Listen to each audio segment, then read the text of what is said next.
जय श्री राधे कृष्ण।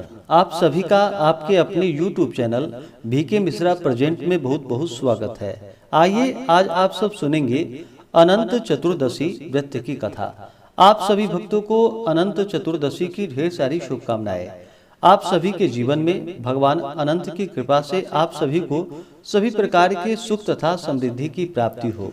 भाद्रपद मास शुक्ल पक्ष की चतुर्दशी तिथि के दिन अनंत चतुर्दशी का व्रत धारण किया जाता है। इस दिन भगवान विष्णु के स्वरूप अनंत भगवान की पूजा की जाती है। जो भी भक्त सच्ची श्रद्धा के साथ नियम और निष्ठा के साथ इस दिन व्रत को धारण करते हैं, भगवान अनंत देव की पूजा करते हैं, कथा श्रवण करते हैं तथा 14 गांठों वाला अनंत का डोरा अपने हाथों में धारण करते हैं, इससे अनंत देव अपने भक्तों के सभी प्रकार के दुख और क्लेश को दूर कर देते हैं तथा सभी प्रकार के सुख और समृद्धि का आशीर्वाद प्रदान करते हैं। तो आइए सुनते हैं अनंत चतुर्दशी व्रत की कथा। तो बोलिए प्रेम से अनंत भगवान की जय, सर्वदेवी देवता की जय। एक बार नैमिषारण्य तीर्थ पर पुराणों के जानने वाले श्री सूत जी महाराज अपने शिष्यों और अन्य ऋषि मुनियों को श्रीमद् भागवत की कथा सुनाते हुए बोले कि हे ऋषियों, जरासंध के मृत्यु के पश्चात महाराज युधिष्ठिर ने विशाल राजसु यज्ञ का आयोजन किया। उस यज्ञ में दूर से भारतवर्ष के बड़े बड़े राजा महाराजा सम्मिलित हुए। पांडवों द्वारा बसाया गया नगर इंद्रप्रस्थ बहुत ही सुंदर था। उसका वैभव और स्थाप्य देखते ही बनता था। उस भवन में कई ऐसी विशेषताएं थी जो उस भवन को देखने वालों को भ्रम में डाल देती थी। उसमें जहां पर अग्नि प्रज्वलित होती दिखती, वहां पर सब कुछ सामान्य होता। जहां पर जल होता वहां स्थल होने का आभास होता, और जहां पर स्थल होता वहां जल होने का भ्रम होता।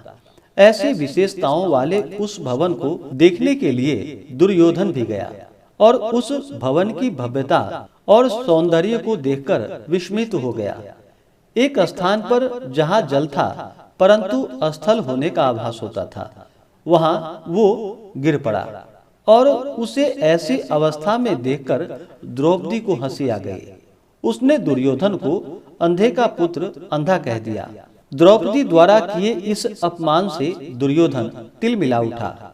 उसने पांडवों और द्रौपदी को अपमानित करने और उनसे उसका राज्य छीनने की इच्छा से पांडवों को हस्तिनापुर आकर द्यूत यानी कि जुआ चौरस खेलने का निमंत्रण दिया और उस चौरस के खेल में कपट द्वारा पांडवों का राज्य छीनकर उन्हें दास बना लिया और महारानी द्रौपदी को जीतकर उन्हें दासी कहकर अपमानित किया और उसके चीर हरण का प्रयास किया। उस समय द्रौपदी के सम्मान की रक्षा स्वयं भगवान श्री कृष्ण ने की थी।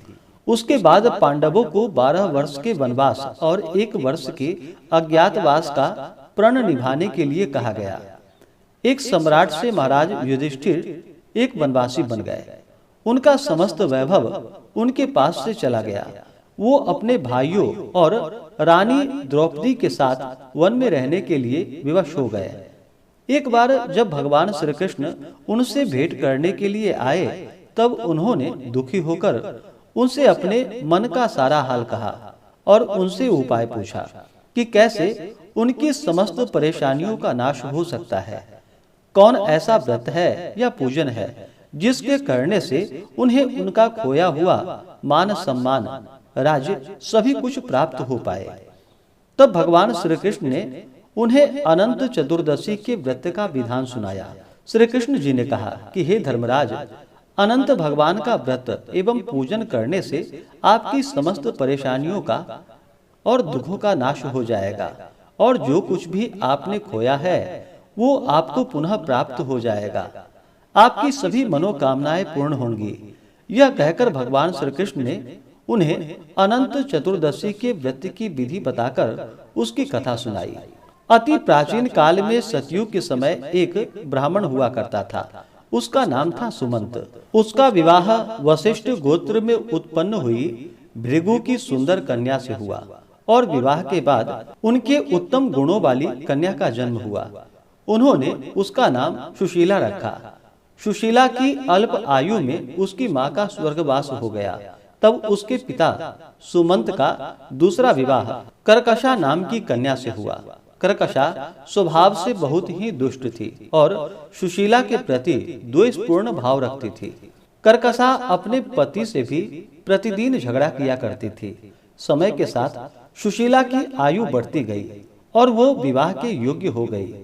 उसके रूप और गुणों की चर्चा सुनकर वेदों के ज्ञाता और मुनियों में श्रेष्ठ कौंडिन्य ऋषि सुमंत के पास सुशीला से विवाह की इच्छा लेकर आए। कौंडिन्य ऋषि ने सुमंत से उसकी पुत्री सुशीला से उसका विवाह करने के लिए कहा। सुमंत ने खुशी के साथ अपनी पुत्री का विवाह कौंडिन्य ऋषि के साथ कर दिया।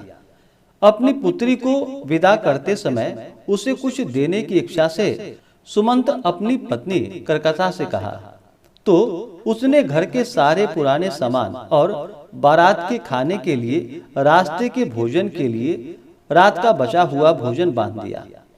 यह सब सुशीला ने देख लिया। उसको यह देखकर बहुत दुख हुआ। उसे लगा कि उसके ससुराल वालों को यह सब पता चलेगा तो उसका कितना अपमान करेंगे, उनका तिरस्कार भी सहना पड़े। यह सोचकर उसके मन में आत्महत्या का विचार आया। जब मार्ग में सब एक नदी के किनारे रुके तो सुशीला ने नदी में डूबकर आत्महत्या करने के विचार से वहां पहुंच गई। वो जहां पर पहुंची तो उसने देखा वहां पर बहुत सी स्त्रियां कोई पूजन कर रही थी। सुशीला ने उन स्त्रियों से पूछा कि आप लोग यह क्या कर रही हो। तब उन्होंने उसे बतलाया कि आज अनंत चतुर्दशी है और हम सब अनंत भगवान का व्रत एवं पूजन कर रहे हैं। इसके करने से मनुष्य की सभी कामनाएं पूर्ण होती है। तब सुशीला ने उनसे अनंत चतुर्दशी के व्रत एवं पूजन की विधि पूछी।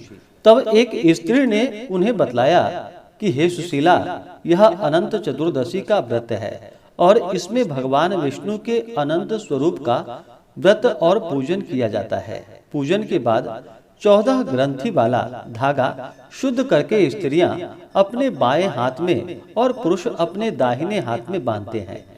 इस धागे को बांधते समय अनंत भगवान से प्रार्थना करें कि हे अनंत देव, आप इस संसार रूपी सागर से मुझे पार लगाओ, मेरा उद्धार करो। आपको बारंबार मेरा प्रणाम है। फिर सूत्र को अपने हाथ में बांधे और अनंत भगवान का ध्यान करे। तब सुशीला ने वही व्रत का संकल्प किया और पूजन करके अपनी बाई बाह पर 14 ग्रंथि युक्त सूत्र बांधा और अनंत भगवान से प्रार्थना करी कि हे प्रभु, आप तो सब जानते हो। आज मेरे ससुराल वालों के समक्ष मेरी और मेरी पिता का लाज रखो। मैं आपसे यही मांगती हूँ। यह ध्यान करके जब सुशीला वापस उसी स्थान पर पहुंची तो उसके पति ने उससे पूछा कि वो कहाँ गई थी। तो उसने कहा कि आज अनंत चतुर्दशी है और मैं नदी के किनारे अनंत भगवान की पूजा करने गई थी। इधर उसके बारात के सब लोग आनंद से भोजन कर रहे थे। वहाँ भोजन में तरह तरह के पकवान थे। सबने सुशीला के परिवार की प्रशंसा करी। तब सुशीला ने अनंत भगवान का आभार किया और अपना व्रत पूर्ण किया। तब वो अपने ससुराल पहुंची तो उसे अनंत चतुर्दशी के व्रत का महात्म्य पता चला। उस व्रत के प्रभाव से उसके परिवार में सुख समृद्धि बढ़ने लगी और धन धान्य से उसका घर परिपूर्ण हो गया। उसका जीवन सुखमय हो गया। एक बार उसके पति की दृष्टि उसके हाथ पर बंधे सूत्र पर पड़ी तो उसने सुशीला से पूछा कि यह क्या है और तुमने इसे क्यों बांध रखा है। तब सुशीला ने कहा कि हे स्वामी, यह अनंत भगवान का सूत्र है। मैं अनंत भगवान का व्रत करती हूँ और उन्हीं की कृपा से आज हमारे पास धन धान्यादिक सब कुछ है। सुशीला की ऐसे वचन को सुनकर कौंडिन्य ऋषि अहंकार वश अनंत सूत्र का डोरा तोड़कर जलती हुई अग्नि में फेंक दिए। सुशीला ने तुरंत अनंत सूत्र का डोरा निकालकर उसे दूध में डाल दिया। अनंत सूत्र का इस प्रकार अपमान करने से कौंडिन्य ऋषि पर अनंत भगवान रुष्ट हो गए और इसके कारण उसका समस्त ऐश्वर्य समाप्त हो गया, घर जल गया, धन चोरी हो गया, घर परिवार में कलह होने लग गया और उसका स्वास्थ्य भी खराब रहने लगा। तब उन्होंने अपनी पति सुशीला से कहा कि अचानक क्या हो गया है, हमारा सारा धन वैभव नष्ट हो गया है। तब सुशीला ने उनसे कहा कि यह सब अनंत भगवान और उन सूत्र के अपमान के कारण ही हुआ है। तब कौंडिल्य ऋषि को अपनी गलती पर पश्चाताप हुआ और उसका प्रायश्चित करने के लिए वो तप करने और अनंत भगवान के दर्शन की इच्छा से वन में चले गए। वन में पहुंचकर कौंडिल्य ऋषि इधर उधर घूमकर सबसे अनंत भगवान के विषय में पूछने लगे। वन में उन्होंने एक फलों से लदा पेड़ देखा जिसमें कीड़े पड़े हुए थे। उन्होंने उससे पूछा कि तुमने अनंत भगवान को देखा है क्या? तब उस वृक्ष ने मना कर दिया और कहा कि नहीं, मैंने नहीं देखा है। यह सुनकर जब कौंडिल्य ऋषि आगे बढ़ने लगे तो वृक्ष से कहा कि अगर तुम्हें अनंत भगवान मिले तो उनसे पूछना कि मेरे अंदर कीड़े क्यों पड़े हैं। तब कौंडिल्य ऋषि उसे हाँ कहा और आगे बढ़ गए। अनंत भगवान के दर्शन की इच्छा मन में लिए कौंडिल्य ऋषि वन में आगे बढ़ते रहे। वन में उन्हें घूमती गायें और बछड़े मिले। तब कौंडिल्य ऋषि ने गायों से पूछा कि हे गौ माता, क्या तुमने अनंत भगवान को देखा है? तब उस गाय ने भी मना कर दिया। आगे कौंडिल्य ऋषि को एक बैल मिला, उससे भी उन्होंने वही प्रश्न किया तो उस बैल ने भी मना कर दिया। उसके आगे उन्होंने 2 पुष्करणियां मिली, उनसे भी उन्होंने वही प्रश्न किया और उन्होंने भी वही उत्तर दिया जो उनसे पहले सबने दिया था। इस प्रकार कौंडिल्य ऋषि वन में आगे बढ़ते रहे और उन्हें जो भी मिलता उससे वो यही प्रश्न पूछते कि क्या आपने अनंत भगवान को देखा है? परंतु किसी ने भी संतोषजनक उत्तर नहीं दिया। फिर वह बड़े दुखी हुए और उन्होंने अपने प्राण त्यागने का निश्चय कर लिया। तब उन्होंने आत्महत्या का प्रयास किया। तभी अनंत भगवान एक ब्राह्मण के रूप में प्रकट हो गए और कौंडिल्य ऋषि को लेकर एक गुफा के अंदर ले गए। उस गुफा के अंदर कौंडिल्य ऋषि को बहुत सुंदर लोक दिखाई पड़ा, जहाँ पर चारों ओर एक दिव्य प्रकाश फैला हुआ था। वहाँ पर सभी लोग प्रसन्न थे। वहीं पर उन्होंने अनंत भगवान के विश्व रूप के दर्शन किए। एक दिव्य सिंहासन पर अनंत भगवान शंख, चक्र, गदा, पद्म लिए गरुड़ के साथ विराजमान थे। भगवान के विराट स्वरूप को देखकर कौंडिल्य ऋषि ने उनकी स्तुति करी और अपनी गलतियों के लिए उनसे क्षमा मांगी। कौंडिल्य ऋषि की भक्ति युक्त वचन को सुनकर अनंत भगवान ने उससे कहा कि हे कौंडिल्य, तुम किस इच्छा से मुझे ढूंढ रहे हो? तुम भय मुक्त होकर मुझसे अपने मन की बात कहो।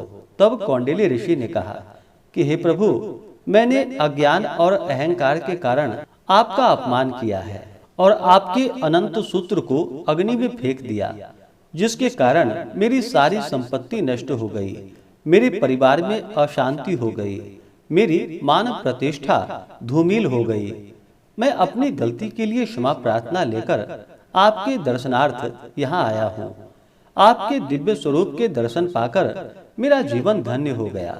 हे प्रभु, मैं आपसे अपने अपराध के लिए क्षमा मांगता हूँ और मेरे जीवन में सब कुछ पहले जैसा कैसे होगा, इसका उपाय भी कृपा करके मुझे कहिए। तब अनंत भगवान को उस पर दया आ गई और उन्होंने कहा कि हे कौंडिल्य, तुम अपने घर जाकर 14 वर्षों तक अनंत चतुर्दशी का व्रत एवं पूजन पूरी श्रद्धा और भक्ति के साथ करो। अपने दाएं हाथ में 14 ग्रंथि युक्त अनंत सूत्र बांधना। ऐसा करने से तुम्हारे सभी कष्टों का नाश हो जाएगा, तुम्हारी सभी मनोकामनाएं पूरी होंगी, जीवन के सभी सुख भोगकर तो अंत समय में सदगति को प्राप्त करोगे। भगवान के ऐसे वचन को सुनकर कौंडिल्य ऋषि को संतोष हुआ। तब उन्होंने अनंत भगवान से मार्ग में मिले वृक्ष द्वारा पूछे गए प्रश्न के विषय में पूछा। तब अनंत भगवान ने उसे बताया कि वो वृक्ष पूर्व जन्म में एक विद्वान ब्राह्मण था, परंतु उसने विद्यार्थियों को शिक्षा न देकर जो पाप अर्जित किया, उसी का परिणाम है कि उस फलदार वृक्ष पर फल तो आते हैं, पर कीड़ों के कारण कोई उनका उपभोग नहीं करता। कौंडिल्य ऋषि के मन में वन में मिले अन्य जीवों के विषय में जानने की इच्छा हुई। उन्होंने अनंत भगवान से उनके विषय में पूछा, तो उन्होंने बतलाया कि वो 2 पुष्करणी पूर्व जन्म में बहनें थी। उन्होंने तब कोई पुण्य कर्म नहीं किया, ना ही किसी याचक को भिक्षा दी और ना ही कोई धर्म का कार्य किया, इसलिए परस्पर लहरें उनसे आकर टकराती है, परंतु जल वहां नहीं रुकती। अनंत भगवान ने आगे कहा कि वो गाय पृथ्वी है और वह बैल धर्म है, और जो गधा को तुमने देखा वह क्रोध है, वह हाथी जो देखा वह अहंकार है, और वो गुफा जो तुमने देखा वह संसार है, और मैं अनंत हूँ। फिर कौंडिल्य ऋषि ने अपने घर आकर अपनी स्त्री के साथ 14 वर्ष तक अनंत चतुर्दशी व्रत का पालन किया, और अनंत भगवान की कृपा से जीवन के समस्त सुख भोगकर अंत में स्वर्ग को चला गया। फिर भगवान श्री कृष्ण ने धर्मराज युधिष्ठिर से कहा कि आप भी इस व्रत को करो। जैसे कौंडिल्य ऋषि और सुशीला की सभी मनोकामनाएं अनंत भगवान ने पूर्ण करी, उसी प्रकार तुम्हारी भी सभी मनोकामनाएं पूर्ण होगी। जो कुछ भी आपने खोया है वो सब आपको पुनः प्राप्त होगा। भगवान श्री कृष्ण ने कहा कि हे धर्मराज युधिष्ठिर, अनंत चतुर्दशी का जो व्रत मैंने तुम्हें बतलाया है, उस व्रत को करने से मनुष्य अपने सभी पापों से मुक्त होकर स्वर्ग लोक को जाता है। भगवान श्री कृष्ण के कहे अनुसार धर्मराज युधिष्ठिर ने भी अनंत भगवान का व्रत और पूजन किया। व्रत के प्रभाव से उनके सभी मनोरथ सिद्ध हुए और महाभारत के युद्ध में जीतकर उन्हें उनका राज्य और यश पुनः प्राप्त हुआ और मरणोपरांत पांडवों को स्वर्ग प्राप्त हुआ। तो बोलिए प्रेम से अनंत भगवान की जय, सर्वदेवी देवता की जय। इसी प्रकार से जो भी भक्त सच्ची श्रद्धा के साथ, नियम और निष्ठा के साथ अनंत चतुर्दशी का व्रत धारण करते हैं, इस दिन भगवान का पूजन करते हैं, तो उनकी सभी मनोकामनाएं पूर्ण होती है। अनंत चतुर्दशी व्रत करने वालों को चाहिए कि उदया तिथि के अनुसार चतुर्दशी तिथि में व्रत को धारण करे। अगर इस दिन पूर्णिमा का सहयोग हो जाए तो वह उसका बल और भी ज्यादा बढ़ जाता है। यदि मध्याह्न तक चतुर्दशी रहे तो और भी अच्छा होता है। व्यक्ति को चाहिए कि प्रातः काल नित्य क्रिया आदि से निवृत्त हो करके शुद्ध वस्त्र धारण करके शुद्ध स्थान में चौकी पर मंडप बनाकर उसमें भगवान की साक्षात या कुशा से बनाई हुई 7 फणों वाली शेष स्वरूप अनंत की मूर्ति को स्थापित करे। उसके आगे कच्चे डोरे को हल्दी में रंग कर बनाया हुआ 14 गांठ का अनंत रखे और गंध, अक्षत, पुष्प, धूप, दीप, नैवेद्य आदि से पूजन करे। तत्पश्चात कथा श्रवण करे, भगवान की आरती करे। इसके बाद निराजन आदि करके पुष्पांजलि करे। फिर भगवान से क्षमा याचना करे। उसके बाद अनंत का डोरा भगवान को ध्यान करते हुए स्त्रियां अपने बाएं हाथों में और पुरुष अपने दाहिने हाथों में धारण करे और इस दिन बिना नमक वाला भोजन ग्रहण करना चाहिए। इस प्रकार व्रत को धारण करने से, अनंत का डोरा हाथ में धारण करने से, कथा सुनने से भगवान अनंत देव की कृपा से व्यक्ति के सभी प्रकार के दुख, क्लेश, कष्ट दूर हो जाते हैं तथा सभी प्रकार के पुत्र, धन, सुख, समृद्धि आदि की प्राप्ति होती है। तो आशा करता हूँ कि यह जानकारी आपको अच्छा लगा हो। इसी प्रकार से ज्ञानवर्धक जानकारियाँ प्राप्त करते रहने के लिए, व्रत पूजा के बारे में जानने के लिए, कथा को सुनने के लिए चैनल पे अगर आप पहली बार आए हैं तो चैनल को लाल बटन दबा करके सब्सक्राइब करें, साथ में बेल आइकन घंटी को दबाएं ताकि आने वाली वीडियो का नोटिफिकेशन आपको समय से मिलता रहे।